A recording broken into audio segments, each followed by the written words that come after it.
کیه؟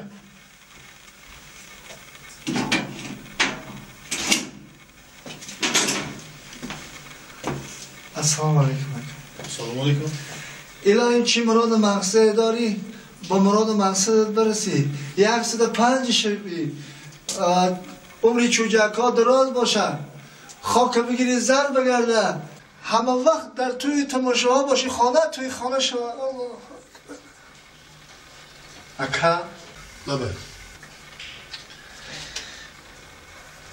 همین یک بریده تارت صدقه نمیکنی؟ برادر عزیز، هر وقت می اومدی یک بریده نان صدقه میپرسیدی، بویرز اومدی یک بریده تارت صدقه پرسیدی. تینجیه؟